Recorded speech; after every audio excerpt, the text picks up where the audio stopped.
खर्चीवाल्या यंत्रमाग धारकांना ट्रेडिंग धारकांकडून मजुरी वाढ मिळत नाही तोपर्यंत यंत्रमाग बंदच ठेवण्याचा ठाम निर्धार रविवारी चंदूर येथे झालेल्या मेळाव्यात व्यक्त करण्यात आला।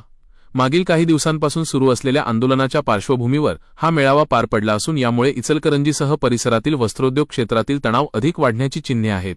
गेल्या 3 ते 4 दिवसांपासून खर्चीवाल्या यंत्रमाग धारकांनी मजुरी वाढीच्या मागणीसाठी आंदोलन सुरू केले आहे।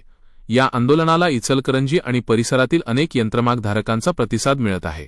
या पार्श्वभूमीवर मागील आठवड्यात पॉवरलूम असोसिएशनच्या सभागृहातही बैठक घेण्यात आली होती। त्यानंतर शनिवारी अनेक भागांमध्ये यंत्रमाग बंद ठेवण्यात आले।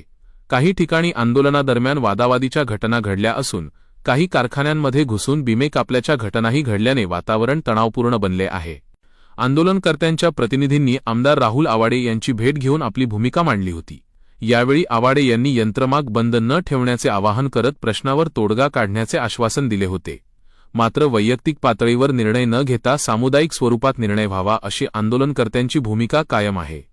ट्रेडिंग धारक वैयक्तिक पातळीवर काही कारखानदारांना मजुरी वाढ देत असले तरी सर्वांसाठी एकसमान निर्णय व्हावा अशी मागणी त्यांनी केली आहे। या संदर्भात प्रांताधिकारी कार्यालयात तातडीची बैठक बोलावून प्रशासनाने मध्यस्थी करावी अशी आग्रही मागणीही यंत्रमाग धारकांनी केली आहे। प्रशासन आणि ट्रेडिंग असोसिएशनने याकडे गांभीर्याने लक्ष न दिल्यास आंदोलन अधिक तीव्र करण्याचा इशाराही मेळाव्यात देण्यात आला।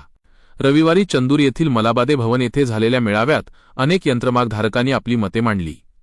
गेल्या 13 वर्षांपासून ट्रेडिंग असोसिएशन मजुरी वाढ देण्यास टाळाटाळ करत असल्याने खर्चीवाल्या यंत्रमाग धारकांचा उद्योग अडचणीत आला आहे।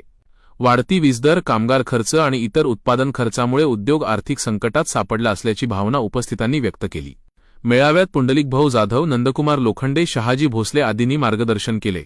मजुरी वाढ मिळाल्याशिवाय आंदोलन मागे घेणार नाही अशी ठाम भूमिका मेळाव्यातून जाहीर करण्यात आली।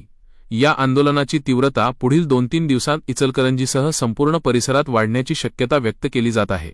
पत्रकार संतोष मोकाशी, मायनगरी न्यूज, इचलकरंजी। जय महाराष्ट्र।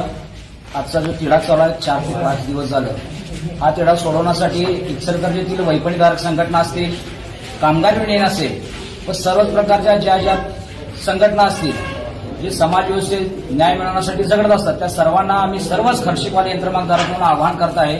या सर्व लढ्यात तुम्ही सर्वजण आमच्यासोबत सहभागी व्हा।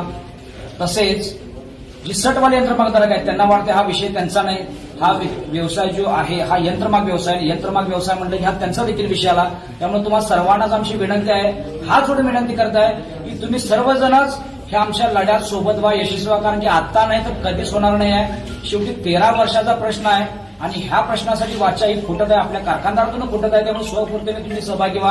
आम्ही प्रत्येकाला हात जोडून विनंती करताय, तुम्ही देखील या लढ्यात सहभागी व्हा व सर्वांना न्याय मिळवण्यासाठी आम्हाला विनंती करताय। आम्ही प्रत्येक वेळी वारंवार विनंती करताय, पुन्हा विनंती करताय, या लढ्याला न्याय मिळवण्यासाठी आपण सहकार्य करावे व आमच्या भूमिकेला आपण सहमत होऊन आमच्या पाठीशी, आमच्या सोबत यावे एवढीच विनंती करतो। जय हिंद, जय महाराष्ट्र।